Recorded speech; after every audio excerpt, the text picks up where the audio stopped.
Astronomers have discovered a new moon orbiting Uranus. While it's a small moon at just 10 kilometres wide, the find by NASA's James Webb Space Telescope is significant. It's expanded the planet's unknown satellites to 29. Joining me now is Dr. Brad Tucker, astrophysicist and cosmologist with the Australian National University. Brad, thank you so much for joining us. So, a new moon, what does this mean about our knowledge or our completeness of knowledge of our planetary neighbourhood? Yeah, I think you've hit it on the nail, because I think it shows how incomplete our view really is. And, you said this moon is quite small, and it is. It's only about 10 kilometers. So you're putting, city size, something smaller than Sydney, up around this fairly large ice giant. And with new technology, we've been able really to push the bounds of these really smaller moons, things much smaller than our own natural satellite, the moon. And so then it really begs the question, not just how many are out there, but what does that tell us about the formation of those moons? We do believe there's a relationship between planets and their ring system. So Uranus does have rings like Saturn, and the small moons that they form.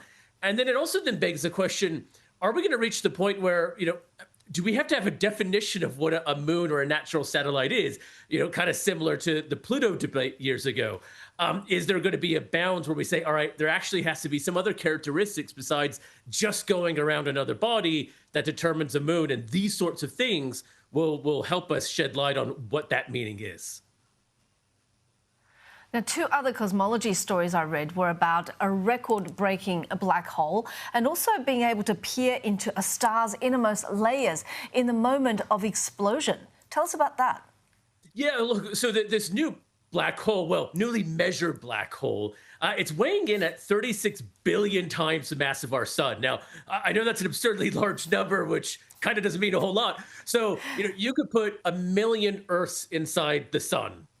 There are about 4 million suns worth of mass in the supermassive black hole in our own galaxy. And this one discovered is 36 billion, 10 times larger, 10,000 times larger, rather, than the one in our own Milky Way. So this is really large, dubbed an ultramass black hole rather than supermassive black hole.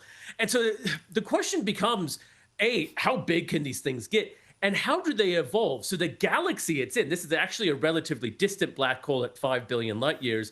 The galaxy is quite young and small. And so it's always been believed that the black hole and galaxy, they kind of grow together. And there's been this debate about, it's the chicken and egg problem, which came first? What comes first, the black hole or the galaxies? Does the black hole form and then stars in the galaxy start to accumulate around it? Or is it reverse? Finding a super large, probably the biggest one in the universe, around a fairly small young galaxy really puts that into question. And then, as he said, at the same time, we've also seen for the first time the innermost layer of a star exploding. So stars are like onions. We have these layers. They don't make you cry, but they put on beautiful fireworks. And for the last time, we've seen that innermost layer before you reach the core. And this was seen in a recent supernova explosion, where this layer of sulfur and silicon had puffed out into this huge kind of bubble around the star. And then when the supernova explosion happened in the center, saw that traveling through it. And it's actually confirmed a long part of ideas of stellar evolution, i.e. we've always believed this is how stars have operated. This is the first time we've really been able to see inside that innermost layer of star and confirm, indeed, this is how it goes. So, Brad, how do these findings relate to us? What does it say about the state of modern astronomy?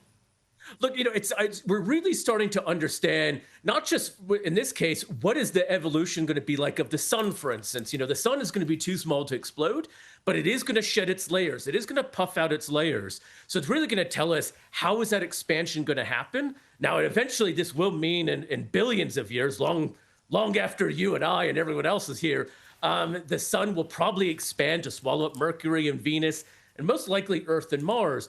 But if we can understand the density and how big these layers are, that will tell us how big it will puff out. And therefore, also, when we think about it, the deaths of stars, that stuff actually gets pulled together eventually to create new stars.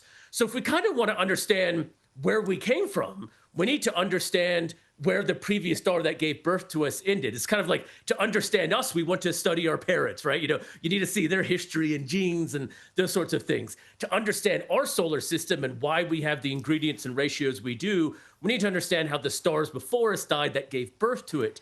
So when you start to confirm these layers are there and how big or strong they are, tells us just how much stuff can be deposited in the universe, and then how much of that stuff can turn into stars and planets, and then eventually, potentially, planets that host life, some of those biggest questions in the universe. So it's the giant circle of life that this knowledge gives us.